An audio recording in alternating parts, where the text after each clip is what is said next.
Selamat malam, Bapak Ibu, saudara-saudari yang sudah menunggu live streaming ini.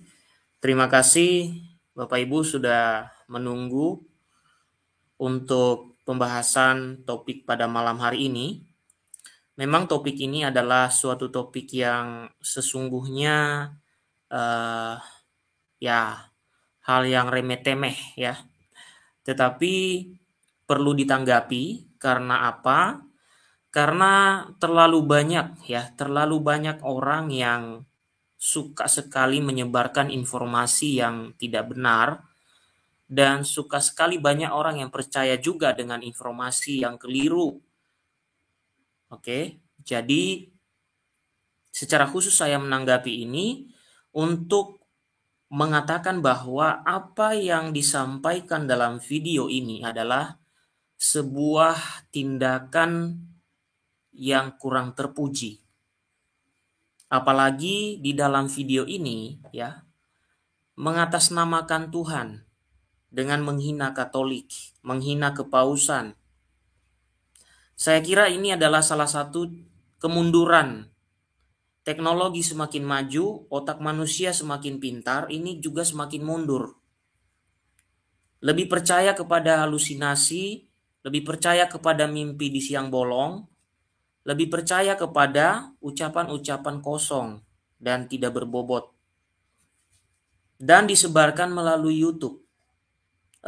Mungkin ya, yang membuat video ini juga punya tujuan lain ya, mencari pengikut kah, mencari simpatisan kah, mencari rezeki kah melalui cara-cara yang menipu seperti itu.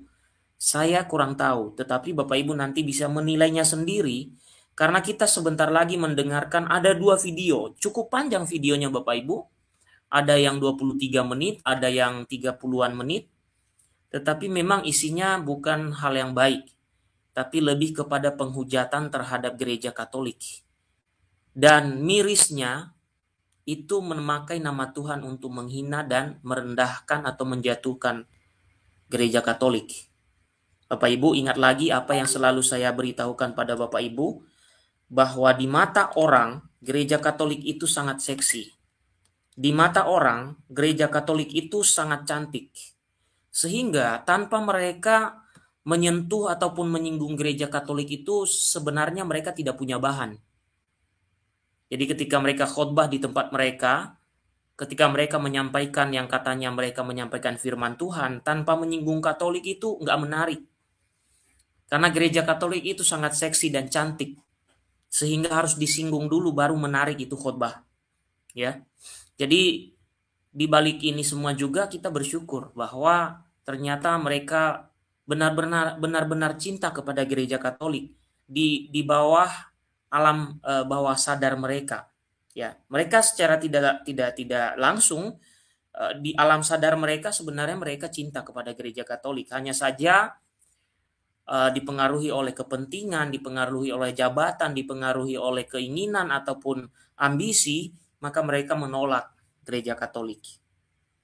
Baca saja kisahnya misalnya seperti Scott Hahn, Kate Nestor, banyak ya tokoh-tokoh yang setelah menyadari, setelah di bawah sadarnya dia coba merenungkan, bertolak lebih dalam dirinya merenungkan tentang gereja Katolik, akhirnya mereka pindah. Oke, meskipun banyak orang yang sering menuduh yang tidak-tidak terhadap gereja Katolik, termasuk orang dalam video ini. Mari kita saksikan Bapak Ibu video yang pertama. Dan saya kira saya selesaikan saja videonya, baru nanti saya tanggapi kemudian. Itu ya. Saya tanggapi kemudian. Itu ya. Bapak Ibu mari kita dengarkan terlebih dahulu video yang pertama. Ini video pertama ini adalah sebuah kesaksiannya pertama kali dia pindah agama. Itu kira-kira ya, pindah ke suatu perkumpulan tertentu yang bukan Katolik. Ini adalah video kesaksiannya. Mari kita dengarkan dulu lebih awal. Baru nanti selanjutnya kita dengarkan video yang selanjutnya. Ya, kita dengarkan dulu nih apa yang disampaikan dalam video ini.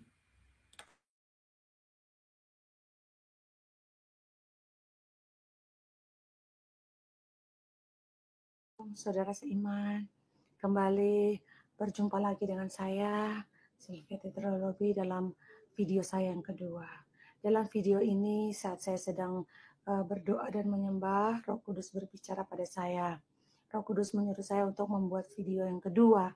Dan dalam video ini, Roh Kudus menyuruh supaya saya menceritakan, menyaksikan bagaimana Tuhan memanggil saya untuk pertama kalinya. Jujur saudara, waktu Roh Kudus menyuruh saya untuk membuat video ini, saya sempat menolak. Saya menyatakan, Roh Kudus, saya rasanya tidak siap untuk membuat video ini karena saya tahu video ini dapat membuat orang marah, dapat membuat orang menjadi tersinggung, kesal, emosi, ya seperti itu. Oleh karena itu, saya sempat menyatakan, Roh Kudus, saya tidak mau. Tapi Roh Kudus berkata, kamu harus takut pada Tuhan. Oleh karena itu, setelah Roh Kudus terus berbicara kepada saya, akhirnya saya memutuskan untuk melakukan apa yang Tuhan suruh. Karena itu yang Tuhan inginkan. Akhirnya saya putuskan saya akan buat video ini. Dan Roh Kudus berkata pada saya, kebenaran tetaplah kebenaran. Jadi sekalipun orang mau marah, terutama keluarga saya, mau marah, mau benci, mau emosi, atau mungkin mencaci maki, apapun itu, saya tetap harus berbicara. Kebenaran tetap harus saya sampaikan, karena ini adalah jawaban Tuhan langsung untuk saya. Sehingga Roh Kudus menyatakan pada saya, kamu harus menyatakan kebenaran, apapun risikonya. Oleh karena itu, dalam video ini saya tidak bermaksud sama sekali untuk menghasut ataupun menghujat ataupun menghakimi, sama sekali tidak. Tetapi saya akan menyatakan kebenaran karena itu yang dinyatakan Tuhan Yesus buat saya. Tuhan Yesus menjawab doa saya. Oleh karena itu, saya harus menyatakannya. Saya tidak bisa mengurangi atau melebihkan. Apa yang saya sampaikan dalam video ini adalah murni yang Tuhan nyatakan buat saya. Baik, saya akan mulai dengan kesaksian saya. Tahun 2016, ayah saya meninggal. Saya terlahir dari keluarga Katolik yang fanatik. Mama saya aktif sekali di gereja. Saya bertumbuh di dalam lingkup Katolik, dan bagi saya Katolik itu yang paling baik, yang terbaik, agama tertua terbaik, yang paling pokoknya yang paling sempurna adalah agama Katolik. Kemudian ayah saya meninggal tahun 2016. Kakak saya dari luar kota datang. Waktu datang, dia mulai sharing sama saya, dia mulai ajak saya, dia mulai berbicara pada saya, kamu harus rajin berdoa, kamu harus sungguh-sungguh cari Tuhan, seperti itu. Terus saya berpikir benar apa yang dia katakan. Kemudian dia juga suruh menyarankan untuk saya mulai berpuasa. Kamu harus ambil puasa, seperti itu katanya. Setelah saya berpikir, merenungkan apa yang dia bagikan, share untuk saya berpikir benar juga apa yang dia katakan. Saya sudah harus mencari Tuhan dengan sungguh-sungguh. Tapi saya percaya itu bukan karena saya, tapi itu karena Roh Kudus yang mulai bekerja. Karena kita tahu di dalam Yohanes 15 ayat 16a, bukan kamu yang memilih aku, tapi aku yang memilih kamu. Seperti itu. Jadi saya percaya itu Roh Kudus yang berkarya. Sehingga saya mulai ingin untuk lebih dekat sama Tuhan. Saya mulai di dalam hati saya mulai ingin mengenal Tuhan lebih dalam lagi. Saya ingin berdoa lebih dekat sama Tuhan. Kemudian Roh Kudus mulai tuntun. Saya mulai ambil komitmen, ada jam-jam doa saya. Pokoknya apapun yang terjadi, saya harus bangun doa. Subuh, terus juga sore, jam-jam 3, itu saya sudah mulai komit waktu itu. Terus kemudian saya ingat kakak saya bilang, kamu harus puasa. Akhirnya saya berpikir, oke, saya mau lakukan. Roh Kudus tuntun saya percaya itu. Karena kita kalau tanpa tuntunan Roh Kudus tidak bisa. Kita hanyalah debu di bawah kaki Tuhan. Mungkin saudara-saudara yang sudah nonton video saya yang pertama, kita manusia hanya debu di bawah kaki Tuhan. Tanpa tuntunan dari Roh Allah yang kudus, kita tidak bisa melakukan apapun. Jadi Roh Kudus, saya percaya itu Roh Kudus mulai tuntun saya. Saya mulai ambil komit untuk puasa. Jadi seminggu saya puasa di hari Jumat. Orang kebanyakan orang berpuasa kan banyak tujuan. Ada yang karena pergumulan berat, sehingga puasa supaya Tuhan jawab, Tuhan buka jalan seperti itu. Ada juga yang karena untuk mencari masa depan, kayak untuk memperoleh pekerjaan. Ada yang berpuasa seperti itu. Ada juga yang berpuasa karena Tuhan suruh, Roh Kudus suruh. Ada banyak tujuan orang berpuasa. Tetapi saya tidak ada tujuan apa-apa. Saya puasa itu hanya untuk mengucap syukur, begitu. Jadi selama seminggu berjalan, mau senang, mau susah, apapun itu, saya mengucap syukur di saat saya berpuasa. Karena bagi saya, nafas hidup dan kesehatan itu sudah luar biasa. Tidak bisa dinilai dengan uang. Bagi saya, ucapan syukur dan terima kasih di saat saya berdoa, terima kasih Tuhan, itu tidak cukup. Karena itu saya bawa dalam puasa.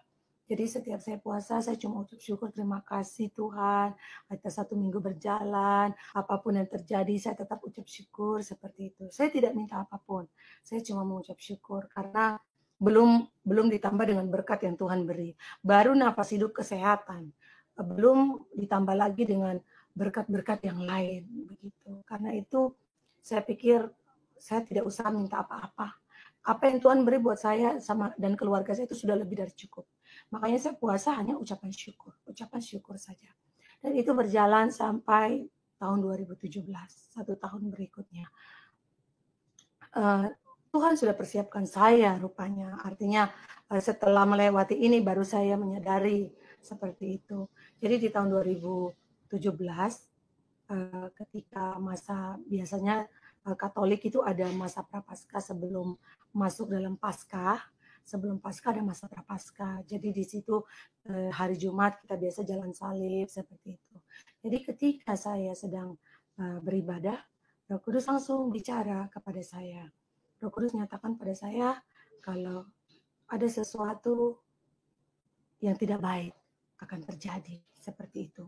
Jadi saya bingung ada apa seperti itu. Terus kemudian waktu selesai ibadah, saya bertemu dengan seseorang, orang itu saya sudah kenal lama.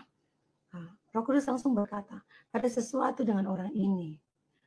Tapi saya bingung begitu. Artinya saya belum peka. Saat itu saya baru-baru saja ibaratnya baru-baru dekat dengan Tuhan, sehingga saya belum peka dengan suara Roh Kudus. Jadi saya cuman dalam hati saya bertanya-tanya apa ini maksudnya. Terus kemudian malamnya waktu mau tidur malam sekitar jam 11:30 begitu, waktu saya sedang berdoa, tiba-tiba Roh Kudus berbicara. Roh Kudus nyatakan lengkap dengan nama, orang itu mengirimkan santet untuk saya. Saat itu saya kaget. Tepat di saat itu saya mendengar suara kucing.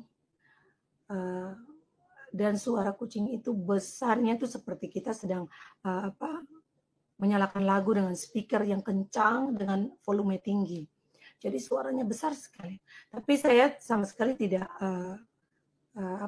tidak berpikir ke arah yang aneh-aneh, karena saya pikir itu mungkin kucing tetangga. Sekalipun suaranya sangat besar, ya saya pikir ya sudahlah gitu saja. Beberapa hari saya terus merasa tidak enak. Saya sudah mulai perasaan tidak enak seperti itu. Mulai saya harus ada gangguan seperti itu. Kemudian saat itu anak saya berumur 2 tahun. Jadi saya menyewa jasa baby sister. Mohon maaf Bapak Ibu, saya tidak tahan mau ke WC.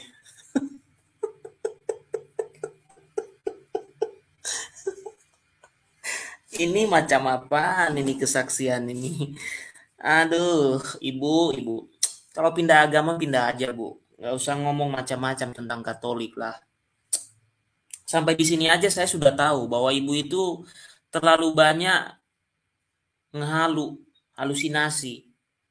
Terlalu banyak halusinasimu, Bu. Oke, saya tanggapi dulu Bapak Ibu beberapa hal yang diomongkan dalam video ini. Ada video satu lagi nanti Bapak Ibu. Bukannya satu videonya yang ngomong tentang Katolik. Video yang berikutnya lebih parah omongannya tentang Katolik.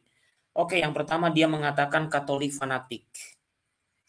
Ibu harus bisa definisikan dulu nih. Fanatik itu maksudnya apa?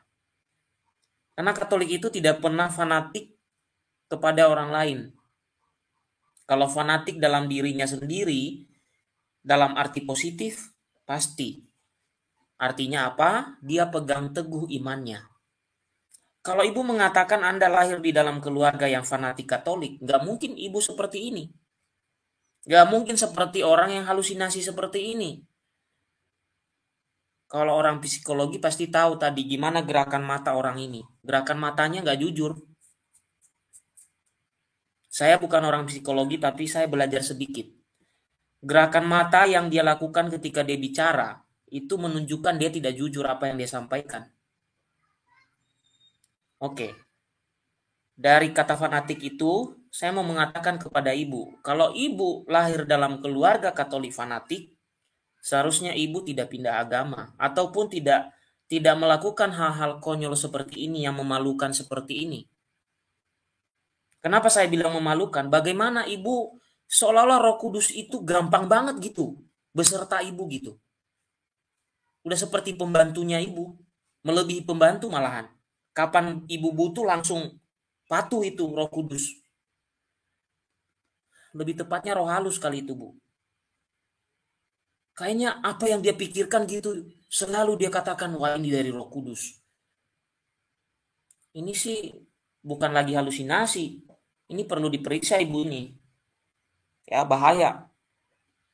Roh Kudus sudah seperti pembantunya. Roh Kudus sudah seperti suruhan-suruhannya. Roh Kudus sudah seperti begitu gampangnya. Begitu murahnya. Ya kalau kata kasarnya itu murahan gitu loh. Roh Kudus itu murahan banget gitu. Dia berpikir apa langsung ting gitu. Macam apa itu, Bu? Memahami Roh Kudus seperti itu.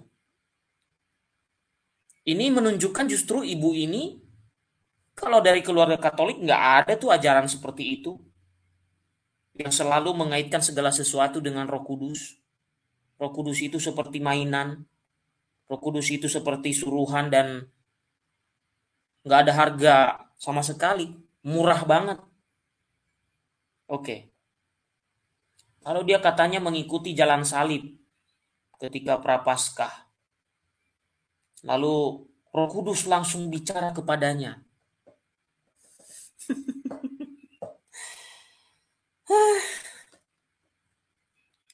Sampai kapan ada orang-orang macam ini?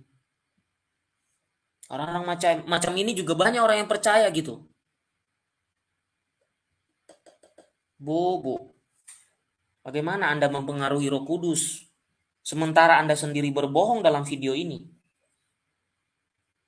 Dengan mengatasnamakan Roh Kudus dan Tuhan, bagaimana Anda bisa begitu yakin? Mata Anda kemana-mana itu bicara tadi. Roh Kudus langsung bicara kepadanya. Ya. Lalu dia katakan baru kali itu dia dekat sama Tuhan. Katanya Katolik fanatik. Lahir dalam keluarga Katolik fanatik. Baru dekat dengan Tuhan ketika mengikuti ini. Baru kali itu dekat dengan Tuhan. Lah mana fanatiknya dong? Gak beres ibu ini. Logikanya ngawur. Di awal bilang lahir di keluarga Katolik fanatik dan dia sangat beriman. Dia baru dekat dengan Tuhan, dia mengikuti jalan salib. Tahun 2017 kalau tidak salah tadi dia omong. Lalu bicara Roh Kudus kepadanya karena menurut dia baru dekat dengan Tuhan. Ya gugur dong omongan ibu yang pertama. Jadi bukan siapa-siapa yang menunjukkan bahwa ibu berbohong, tapi ibu sendiri. Lalu Roh Kudus berbicara kepadanya bahwa seseorang itu ada sesuatu yang terjadi. Nanti seseorang itu mengirim santet. Kadang-kadang Bu, saya beritahu aja. Bukan orang lain yang ngirim santet ke kita, tapi otak kita yang rusak. Maksudnya gini, kita itu terlalu banyak memikirkan hal buruk dan berprasangka buruk terhadap orang lain. Itu yang merusak otak kita. Lebih baik menjadi orang yang biasa saja. Bodoh amat gitu. Dalam arti, untuk hal-hal buruk yang dilakukan orang lain, bodoh amat. Pasti akan ditangkal oleh Tuhan sendiri itu. Nggak perlu ambil pusing. Kalau kita tulus dalam hidup ini, ya Bapak Ibu ya, kita tulus melakukan segala sesuatu, orang lain itu akan merasakan mau dia tadinya berencana berbuat buruk, nggak akan jadi, karena Tuhan sendiri melindungi kita kok. Nggak perlu harus mengklaim Roh Kudus, nggak perlu. Dengan sendirinya Tuhan akan melindungi orang yang jujur kok. Orang yang hatinya baik kok. Tapi kalau sudah otaknya berpikiran buruk, prasangka buruk terhadap orang lain, jangankan santet, Bu. Pikiran kita sendiri bisa membuat kita mati kok. Ya. Bisa membuat kita mati sendiri. Karena apa? Penyakit itu kan dari pikiran. Bukan pertama-tama karena kita punya penyakit di tubuh kita, tapi dari pikiran kita sendiri penyakit itu. Saya kasih contoh begini Bapak Ibu. Di zaman kakek saya kasih contoh ini. Ini contoh saja. Kalau di kampung itu kan penyakit selalu dikaitkan dengan hal-hal mistis. Memang, ya Bapak Ibu, memang tidak dipungkiri kalau di zaman-zaman kakek saya memang ada seperti itu, yang mistis-mistis itu. Tetapi selalu dikaitkan, apapun penyakit, ada bisul di pundak, ada bisul di mana, atau apapun penyakit selalu dikaitkan dengan, wah jangan-jangan orang ini mengirim saya santet.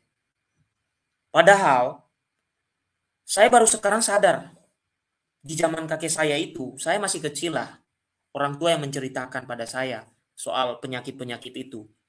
Orang tua yang menceritakan.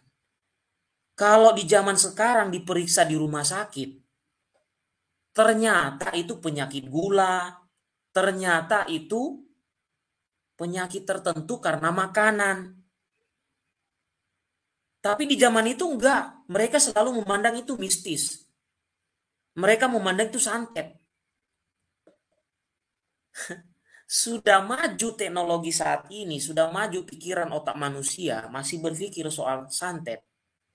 Sudah beriman kepada Tuhan, takut dengan santet. Ibu tadi mengatakan Anda Katolik fanatik.